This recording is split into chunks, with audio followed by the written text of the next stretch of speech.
Saluting the flag, baseball, apple pie. It doesn't get more American than that. But there's another American pastime that is ingrained in every fiber of our nation, our workhorse culture. American work culture is rooted in hard work and productivity, often working long hours and sacrificing those vacations to get ahead. But that time off is earned even if it isn't always used. And a new study finds that 78% of Americans will not take all of their PTO days. And the younger the employee is, the less likely they are to take time off. About 60% of millennials and Gen Z are saying they fear retaliation if they take time off work. Because of this negative work culture perception, some millennials are reportedly taking their time into their own hands and stepping out of the office without telling their boss. Jessica Kriegel is the chief scientist of workplace culture with Culture Partners. She joins us live. Jessica, thanks so much for speaking to us about this. What is quiet vacationing? What are millennials increasingly doing? Quiet vacationing is an infuriating new term that we've come up with to describe the dynamic in which people feel like they can't be upfront about taking their PTO. The PTO that has been granted to them by their manager and the organization that they work for, yet they feel like they can't take it because of a perception that they are lazy and entitled. And if they take time off, that will somehow be a career limiting move, which is such a destructive way of operating in a work culture because it leads to stress and burnout and attrition, and it's not good for business or people. So we have to change this dynamic where people can say, I'm going on vacation, and then they go on vacation and everyone wins. I mean, are Gen Zers and millennials right, though, to fear retribution for taking their PTO? Absolutely.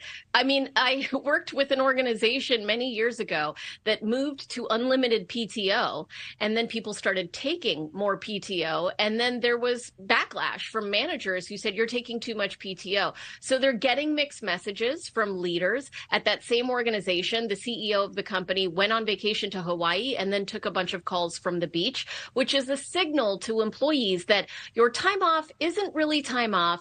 Just like me, I need you to stay connected when you're out of the office. And it's quite unfortunate because it doesn't allow us to get that regenerating time to ourselves that allows us to then be fully focused and fulfilled when we get back to work. And the mindset revolving work culture and time off really seems to vary and be stratified by generation. We see boomers, for instance, tending to be more loyal to their company long term, but they also do tend to take their maximum PTO. They're not leaving any of those minutes on the table. And then our younger generations, Gen Z is the least likely to take their time off. So what can Gen Z learn from boomers here?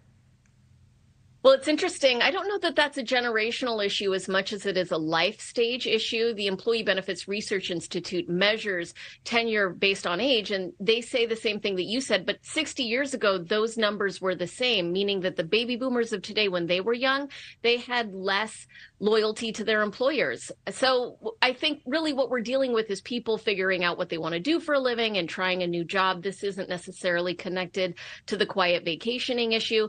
What we need to do is we need to understand that we live to work is not the mentality that we need to have. We work to live, we live to work. I mean, in Europe, they're looking at us and they're shaking their heads. They're saying, what is going on with these Americans? We have to change the way we think about work so that we can all win. You know, according to this study, millennials have sort of figured out this workaround. We were looking at this earlier.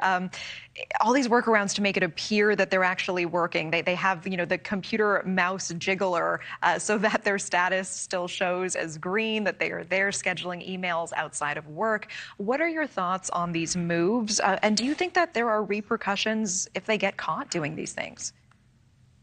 I think it's very unfortunate that we're resorting to lying and manipulation in order to get through the day and feel like we've gotten something for ourselves. And that's not the way to do it, obviously. I mean, for the people on my team, I want them to feel like they can take time off when they need it, that they are their best gauge of what they need when they need it, as long as we're focusing on outcomes and not stuck in the action trap, which is what so many leaders do. They focus on activity, activity, activity, and then you're burning yourself out and your team out. We need to focus on the way people think about work if we want to create really sustained productivity and behavioral change over time, where the organization can meet the results and it doesn't come at the cost of employees. I'm sure there are a lot of viewers listening and going, is Jessica hiring? Can I work for Jessica? Jessica Kriegel, thank you so much for your time. Appreciate it. Thanks for having me.